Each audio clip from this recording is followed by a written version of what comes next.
There is a kind of intelligence that people notice immediately, and then there is another kind that they don't notice at all.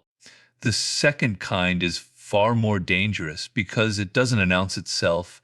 It doesn't need to prove that it's intelligent. It doesn't need to win every argument. It doesn't need everyone in the room to know how much it understands. It watches, it listens, it studies, and when everyone else is reacting to what is happening around them, this person is quietly asking a different question.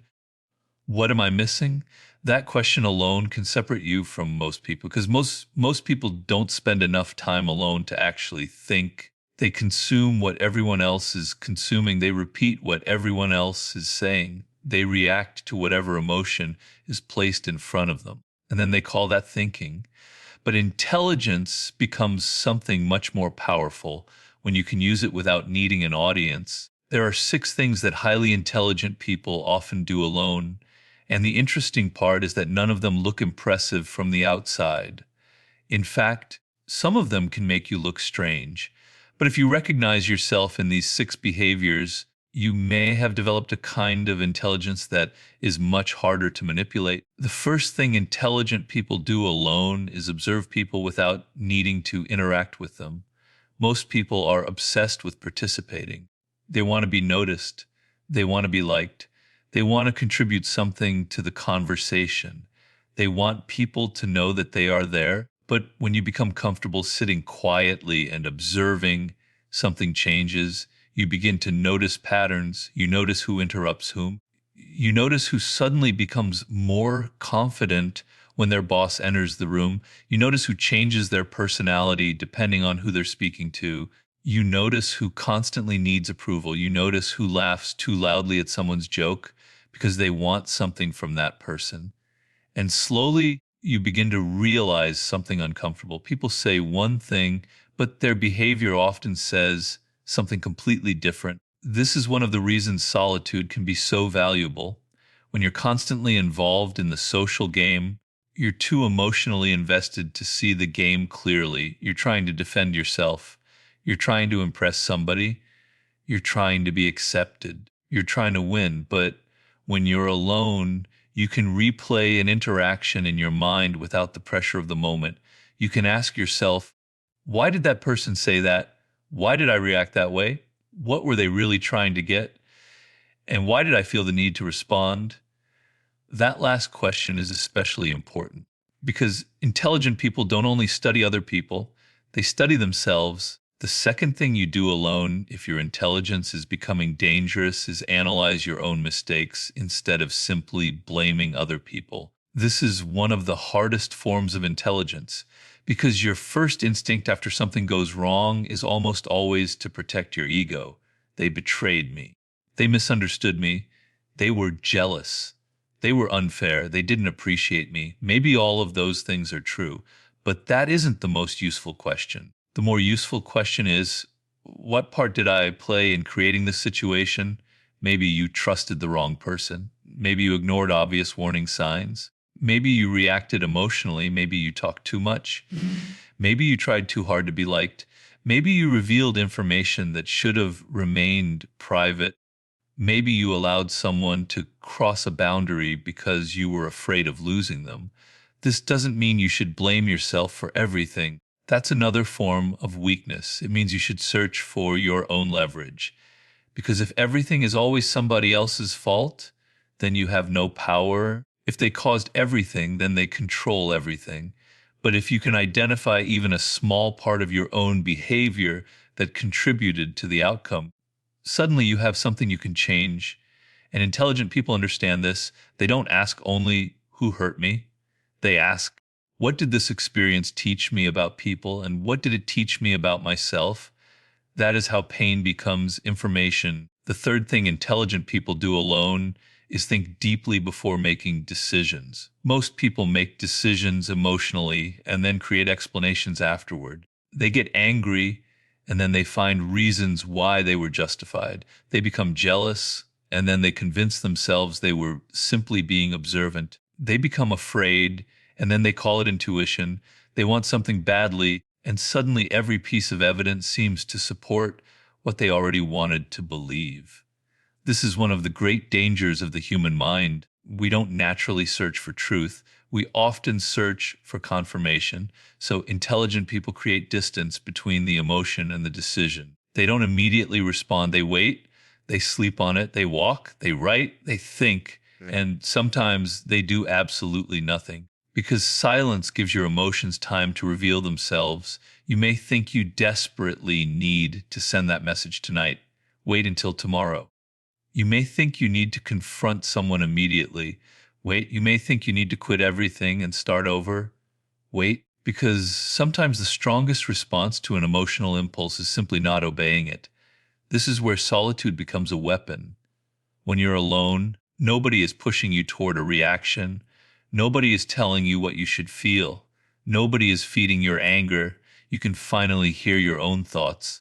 And sometimes, after the emotion disappears, you realize you never wanted to do what you were about to do in the first place. That is self control. And self control is one of the foundations of real intelligence. The fourth thing you may do alone is read, study, or learn something that nobody around you cares about. This sounds simple, but it reveals something important. Most people learn socially. They learn what is popular. They learn what their friends are talking about. They watch what everyone else watches. They develop opinions about whatever the culture is currently discussing. But highly independent minds have a different relationship with knowledge. They become curious, they follow questions, they become interested in subjects that don't immediately benefit them.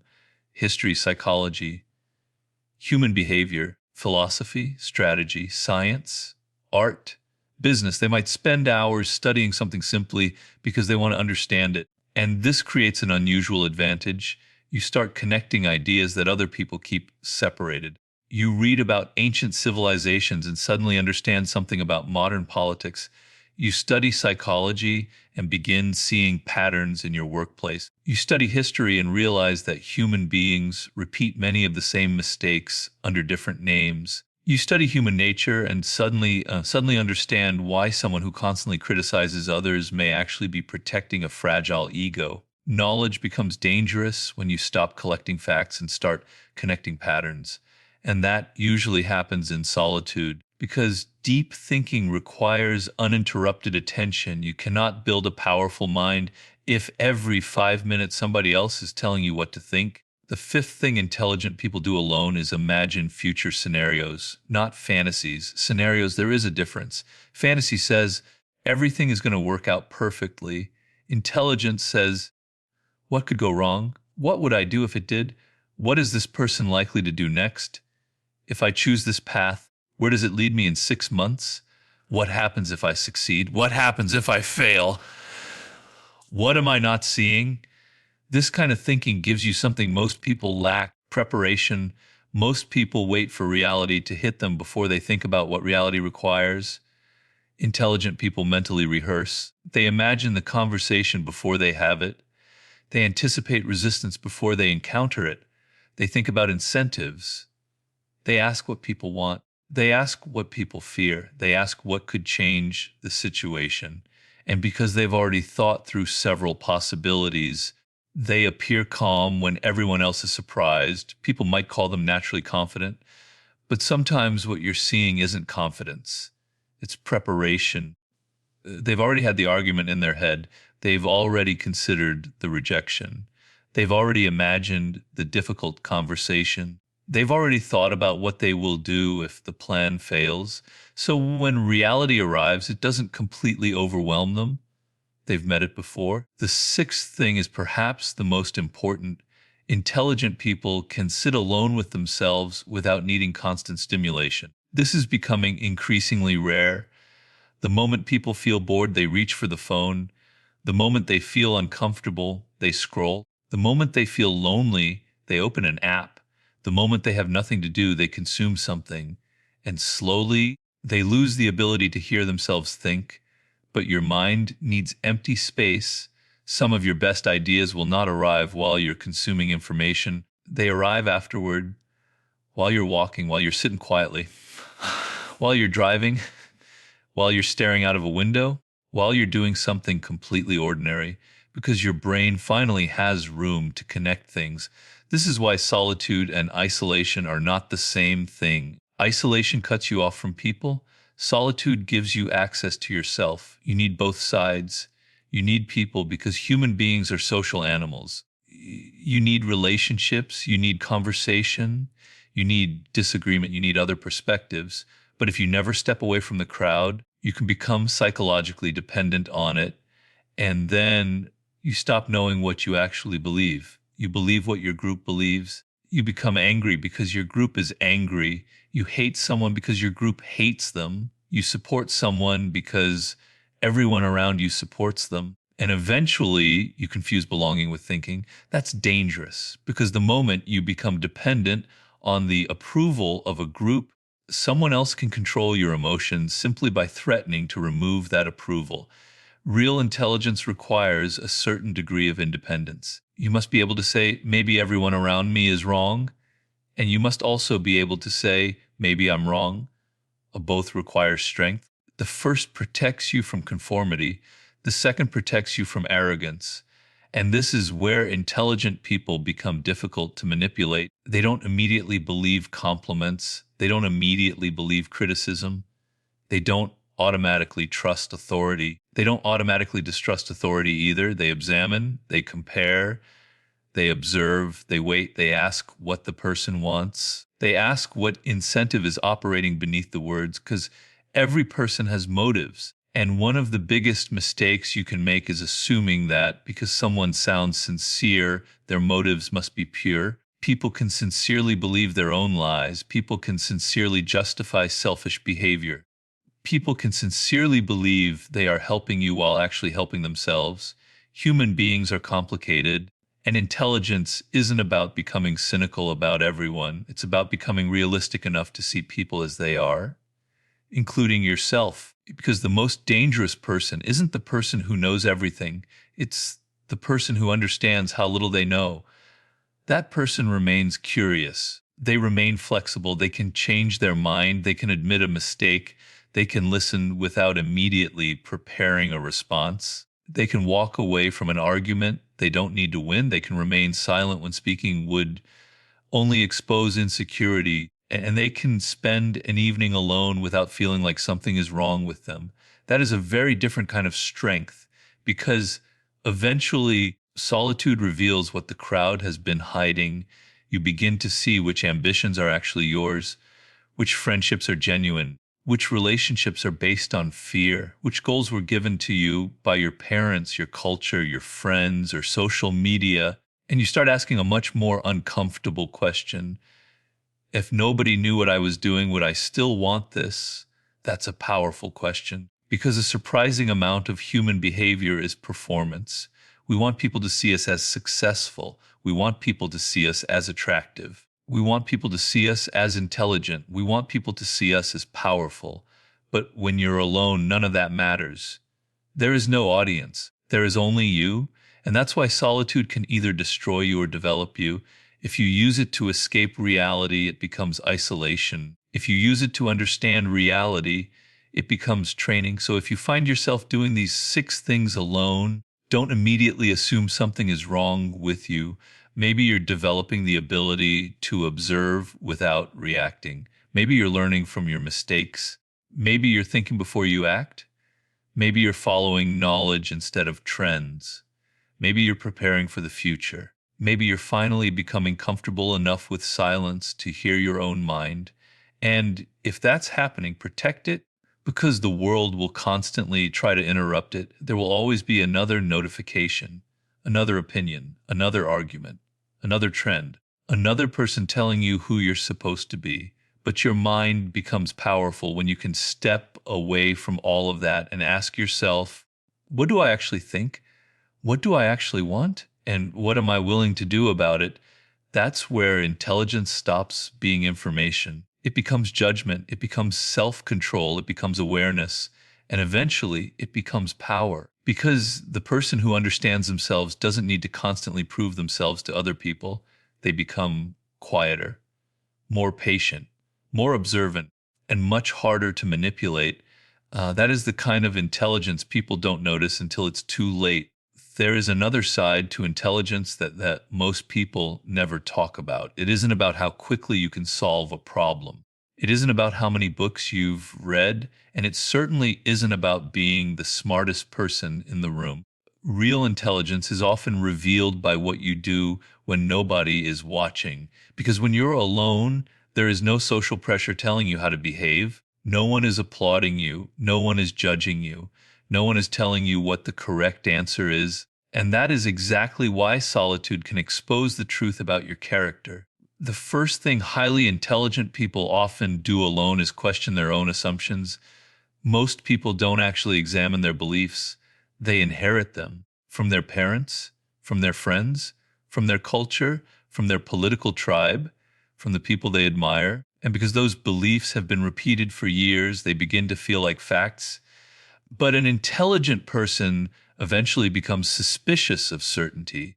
They ask, how do I know this is true? What evidence would change my mind? Am I believing this because it is true or because I want it to be true?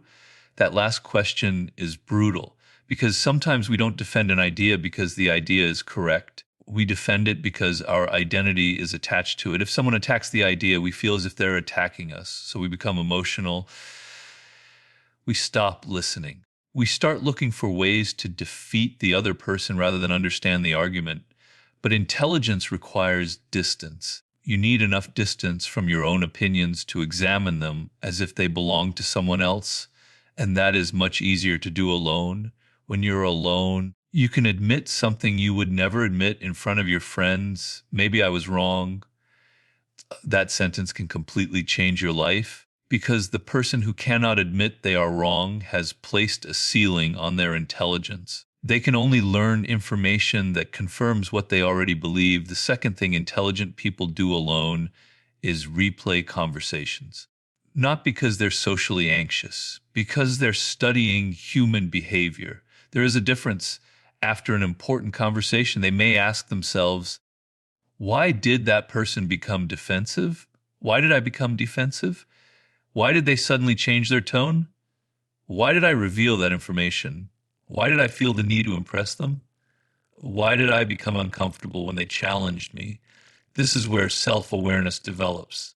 You begin to notice your emotional triggers. Maybe criticism makes you angry. Maybe rejection makes you desperate. Maybe being ignored makes you chase people. Maybe praise makes you trust someone too quickly. Maybe someone questioning your intelligence makes you say more than you should. These reactions are clues, and intelligent people learn to study the clue instead of simply obeying the emotion. Because if you don't understand what triggers you, other people can eventually learn to control you through those triggers. They don't need to control your entire life. They only need to know what makes you angry, what makes you afraid, what makes you feel important, what makes you feel rejected. And once they understand those buttons, they know which ones to press. So solitude becomes a laboratory. You study yourself, you study other people, and slowly you become harder to manipulate. The third thing intelligent people do alone is make decisions without asking everyone for permission. This is becoming increasingly difficult because we're surrounded by people constantly asking the crowd what they should think. What should I wear? Should I take this job? Should I leave this relationship? Should I respond to this message? Should I start this business? Should I move? Should I do this? Should I do that? There is nothing wrong with asking for advice. Sometimes other people can see what you cannot. But there is a point where advice becomes dependence. You stop consulting people. You start outsourcing your judgment.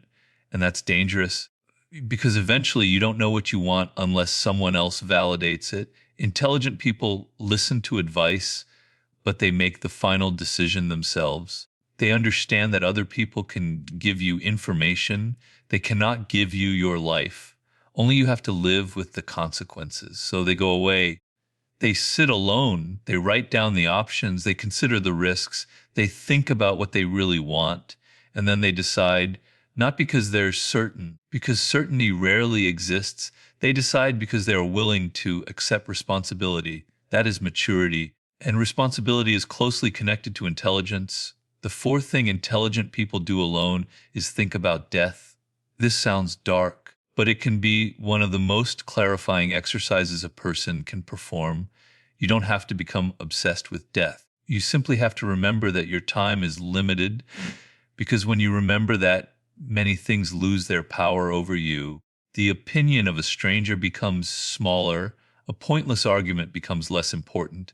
Trying to impress people you don't even like starts to look ridiculous. Spending years chasing status simply because everyone else is chasing it becomes harder to justify. You start asking, if I only had 10 years left, would I still spend my time this way? That question cuts through a lot of nonsense, because humans are incredibly good at postponing life. I'll do it later. I'll start next year. I'll travel when I have more money. I'll write the book someday. I'll start the business when I'm ready. I'll tell that person how I feel eventually. But eventually is not guaranteed. And intelligent people understand that time is the one resource you cannot negotiate with. Money can be earned again. Reputation can be rebuilt. Relationships can sometimes be repaired. But yesterday is gone permanently. So when you sit alone and think about your limited time, you begin to become more selective. You stop giving every person access to your attention. You stop treating every problem like an emergency. You stop wasting your life trying to win arguments that won't matter 5 years from now. The fifth thing intelligent people do alone is build something. Not necessarily a business, not necessarily a book. It could be a skill, a body, a philosophy, a career, a craft, a private project. Something that exists because you decided to create it. This matters because consumption is easy, creation is difficult. You can spend 3 hours watching other people succeed. You can spend 3 hours reading about success. You can spend 3 hours arguing about success. And at the end of those 3 hours, nothing has changed. But when you create something, reality gives you feedback. You discover what you actually know. You discover what you don't know. You discover where you are weak. And you discover that ideas are cheap. Execution is where intelligence becomes visible. This is why intelligent people often enjoy working alone, not because they hate people, because solitude gives them uninterrupted time to build. They don't need constant stimulation, they need concentration, and concentration is becoming a rare advantage. The sixth thing intelligent people do alone is have conversations with themselves that nobody else hears. This might sound strange, but you probably already do it. You ask yourself questions. You argue with yourself. You imagine what you should have said. You imagine what you will say next time. You think about your future. You criticize yourself. You encourage yourself. You rehearse difficult situations. The difference is that highly self-aware people become deliberate about it. They don't just let their thoughts run wild. They examine them. They ask, Where did that thought come from? is this actually my belief? Am I afraid? Am I jealous? Am I trying to impress someone? Am I avoiding something because it's difficult? This is powerful because the mind can deceive you. It can create incredibly convincing stories.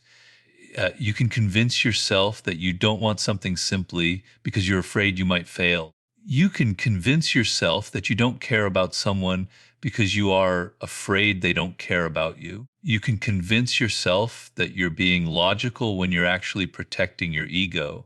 And if you never spend time alone, you may never notice it. The crowd keeps you distracted. Solitude makes the story louder. And sometimes you discover something uncomfortable. You are the person creating many of the problems you're complaining about. Not all of them, but some. And that realization is not weakness.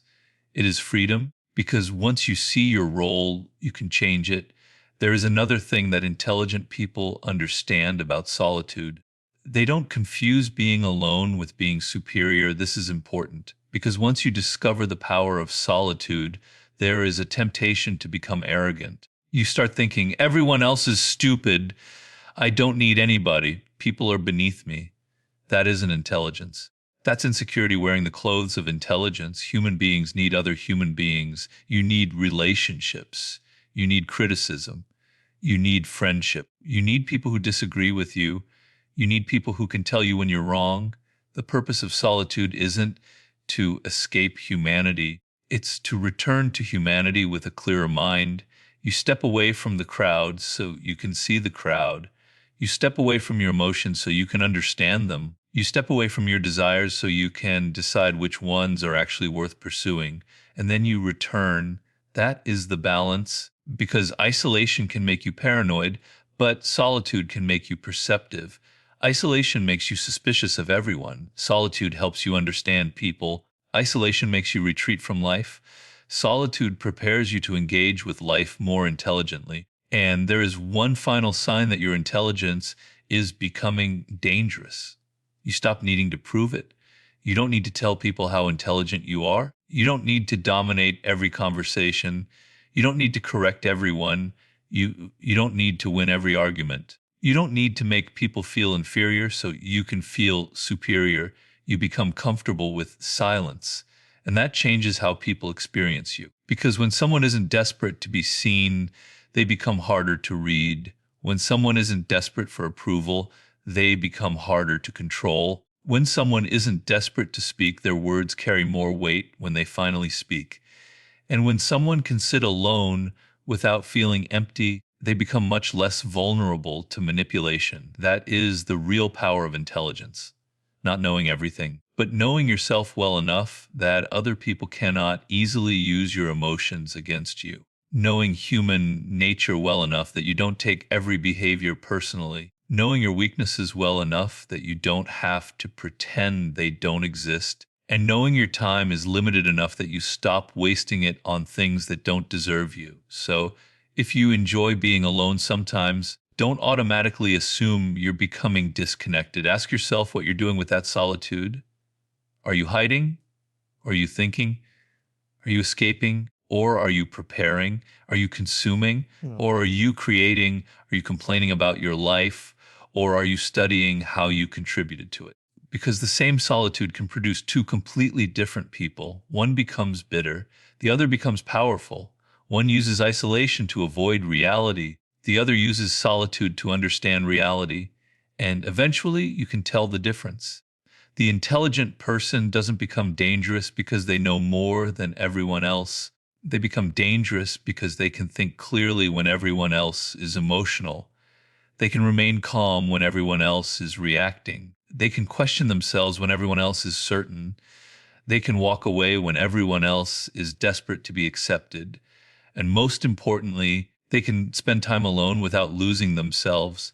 That is when solitude stops being emptiness. It becomes training, it becomes reflection, it becomes strategy, and eventually it becomes one of the greatest advantages you can have in a world where almost everyone is constantly distracted.